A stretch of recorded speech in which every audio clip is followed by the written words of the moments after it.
The whispers inside palace walls were never supposed to escape. But now, insiders claim the late Queen's final months were consumed by one explosive question. A question so dangerous it could shake the entire royal line of succession. And according to sources close to the palace, it was this confrontation that reportedly left Meghan Markle furious, and Queen Elizabeth II absolutely determined to uncover the truth.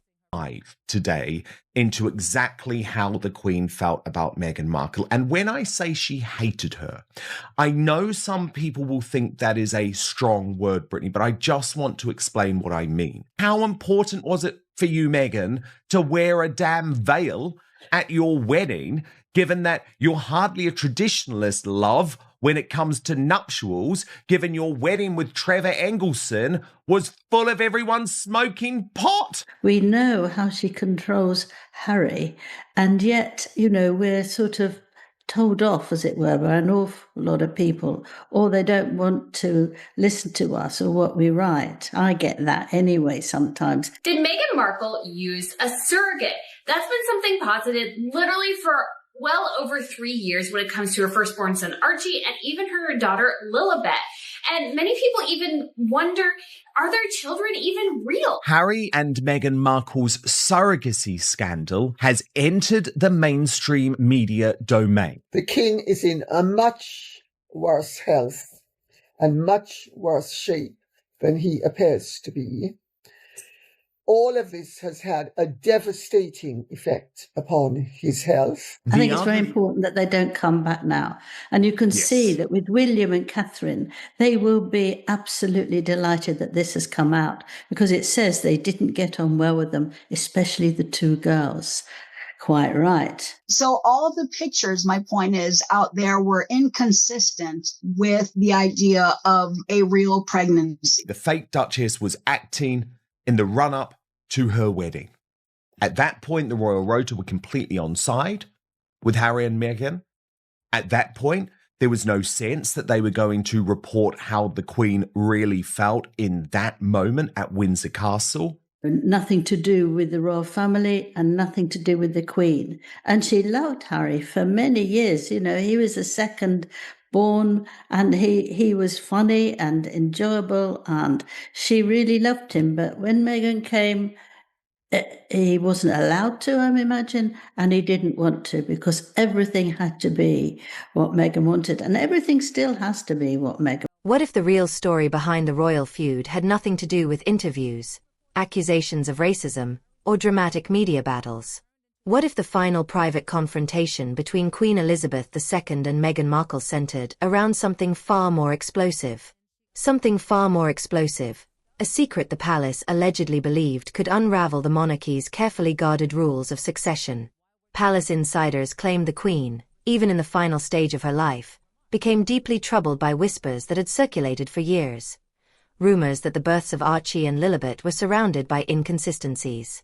Rumors that raised uncomfortable constitutional questions, and rumors the monarch reportedly wanted answers to before her time ran out.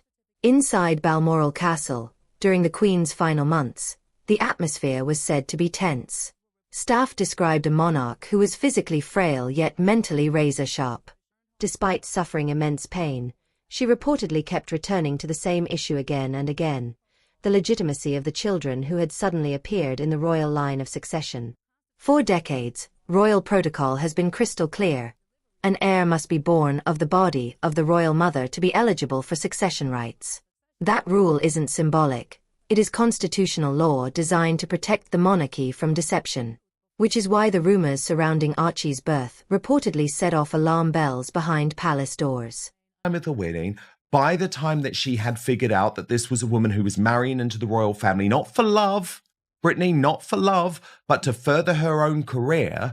And when she saw, and this I think is the key point for me, when she saw the way that this woman had changed her grandson forever, had destroyed the relationship between brothers, had destroyed the relationship between sister-in-law and brother, that's when she had had enough. So again, I know it's a strong word, Brittany. In September 2022, Queen Elizabeth II passed away at Balmoral Castle at the age of 96. But according to insiders who later spoke to royal biographers, the monarch's final months were overshadowed by one lingering concern: the unresolved surrogacy controversy surrounding Prince Harry and Meghan Markle's children. While the public believed the royal family was quietly grieving and adjusting to changing roles, behind the scenes, something far more dramatic was unfolding. Sources say the Queen wanted answers, and she wanted proof. About whether you think the birth was real, whether you think there was a surrogate, whether you think Meghan was wearing a moon bump. The fact is, Harry and Meghan lied. Buckingham Palace lied on their behalf. There was a complete cover-up over the birth of Prince. The whispers inside palace walls were never supposed to escape. But now, insiders claim the late Queen's final months were consumed by one explosive question. A question so dangerous it could shake the entire royal line of succession. And according to sources close to the palace, it was this confrontation that reportedly left Meghan Markle furious, and Queen Elizabeth II absolutely determined to uncover the truth. Important to go over sort of how Meghan responded to the royal family and how many divisions and conflicts that she was causing, because Meghan has really tried to paint herself as the victim in the scenario, when in fact she has been the villain in this whole royal family saga. Royal insiders claim the Queen described the entire situation as something that stank to high heaven. These are words rarely associated with the famously diplomatic monarch. Yet witnesses at a private gathering at Balmoral Castle said she shocked guests by openly expressing her frustration. One source recalled the moment clearly. The Queen reportedly told a small group that Prince Harry's relationship with Meghan Markle had turned into what she described as a complete catastrophe. She then allegedly used a word that stunned everyone present: evil. For a woman known for restraint and patience, it was a shocking remark. But the confrontation that followed was even more explosive. According to reports, Queen Elizabeth II directly demanded documentation proving the legitimacy of the births. Not gossip, not vague assurances, but actual evidence. Birth certificates signed by physicians, hospital records, and medical documentation. Anything that could settle the growing rumors once and for all. Without that proof, the constitutional implications would have been enormous. If a royal child were born via surrogate, British succession law could prevent that child from inheriting titles or positions in the line of succession. That rule has existed for centuries, which is why insiders claim the Queen insisted the issue had to be clarified. However, according to those same reports, the documentation never came, and that refusal only intensified suspicion. To understand why the Queen may have been alarmed, many commentators began revisiting the situation. The strange timeline surrounding Archie's birth quickly became a focus of speculation. In his memoir Spare, Prince Harry described Meghan Markle receiving 2 epidurals during labor at the Portland Hospital in London. Medical professionals noted that epidurals are typically administered through a catheter placed near the spine, which remains in place throughout labor so medication can be adjusted as needed. Replacing it would generally require complications and careful monitoring. 2 separate epidurals, they said, would be highly unusual. Harry also wrote that Meghan Markle left the hospital and returned home with Archie roughly 2 hours after giving birth. For many familiar with standard childbirth protocols, that timeline raised questions. Even uncomplicated deliveries usually involve hours of monitoring, assessing bleeding, stabilizing vital signs, evaluating the newborn, and completing mandatory documentation. Most mothers remain under observation for a longer period. Yet the publicly presented timeline suggested she had delivered, recovered, and traveled from central London to Windsor almost immediately. Further confusion arose when Meghan Markle later spoke about experiencing preeclampsia, a serious condition involving dangerously high blood pressure that can lead to severe complications. Patients diagnosed with preeclampsia are typically monitored closely after delivery. The idea of discharge within 2 hours led some observers to question the sequence of events. Additional scrutiny focused on communication from the palace. Why was there an apparent delay in announcing the birth? Why did early press releases create confusion about when labor began? Why were journalists reportedly given shifting timelines? Royal birth announcements are traditionally carefully coordinated events. The monarch is informed promptly, official notices are prepared, and clear information is provided to the public and the press. In this instance, critics argued the process appeared unusually chaotic, and in an institution built on rigid protocol, chaos rarely goes unnoticed. Then came the moment that fueled even more speculation. When Prince Harry first spoke to reporters about the newborn, he made a remark that some listeners found unusual. He said the baby had already changed dramatically in the past 2 weeks, a curious phrase for a child who had just been born. Harry quickly corrected himself, but the comment sparked speculation online. Was it simply a nervous slip, or something more? Then there were the photographs. One appearance in Birkenhead triggered widespread discussion across social media. Footage appeared to show Meghan Markle's baby bump shifting beneath her coat as she crouched down. Some viewers believed it resembled a prosthetic moon bump, slipping downward. Supporters dismissed the clip as camera angles or fabric folds, but skeptics compiled images they claimed showed the bump appearing different in size and shape from day to day.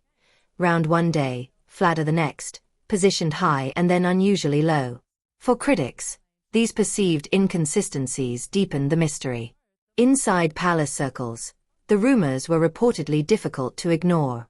If even a fraction of the suspicions were true, the implications would be historic, potentially raising constitutional questions about royal succession and the credibility of the monarchy itself. The scrutiny did not stop with timelines, medical claims, or photographs. Observers also pointed to a break from long-standing royal birth traditions. Typically, the palace informs the monarch first. An official notice is placed on an easel outside Buckingham Palace, and the media receives confirmation promptly. Royal parents traditionally present the newborn on the hospital steps, a ritual seen for generations.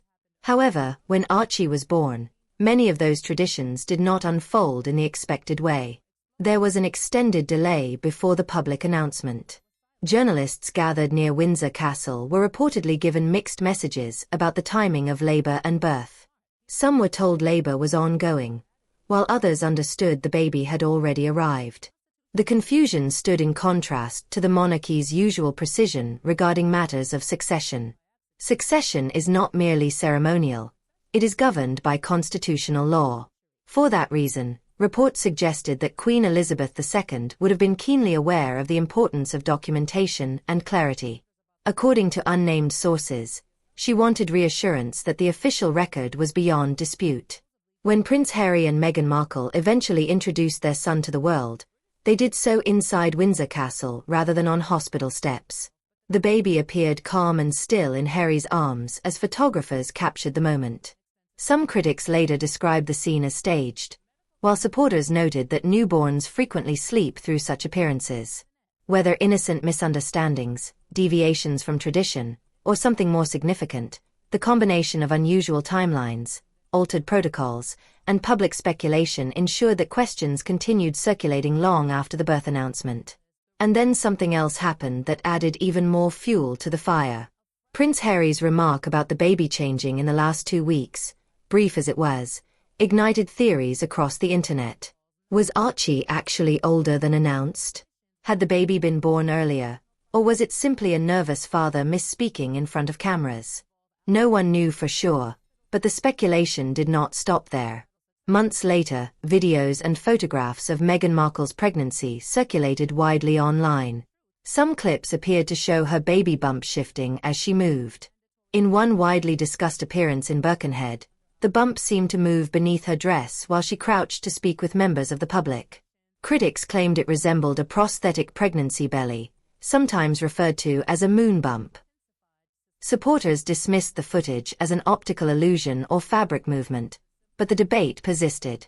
Professional photographers later reviewed pregnancy images and pointed out what they described as inconsistencies. In some photos, the bump appeared round and firm. In others, smaller or positioned differently. None of this constituted proof of wrongdoing, but it kept speculation alive. Inside palace circles, the whispers reportedly became harder to ignore. Another issue said to have troubled Queen Elizabeth II was the absence of publicly presented medical documentation confirming the birth. Under long-standing royal custom, physicians attending royal births historically signed official statements verifying the event. No such signed bulletin was publicly displayed in the traditional manner for Archie or Lilibet. On its own, that might not have been unusual in a modernized monarchy, but combined with delayed announcements and conflicting timelines, critics argued it raised questions. According to palace insiders, Queen Elizabeth II eventually sought reassurance directly from Prince Harry and Meghan Markle, requesting birth records or medical confirmation that could silence the rumors. The reasoning, as described by commentators, was simple. If the allegations were false, documentation would end the speculation. Some reports claim that the proof she sought was never publicly produced, leaving lingering tension. For the Queen, the monarchy was not merely a family. It was a centuries-old institution governed by law and tradition. Any uncertainty surrounding succession carried profound implications. Yet there was also a dilemma. Even if concerns existed privately, raising them publicly could have triggered a larger crisis, particularly amid global conversations about race and the royal family that followed the couple's high-profile interviews. And so, the question that some say weighed on the monarch in her final months continues to echo in public discourse. What really happened? And if definitive answers ever emerge, how would the monarchy respond?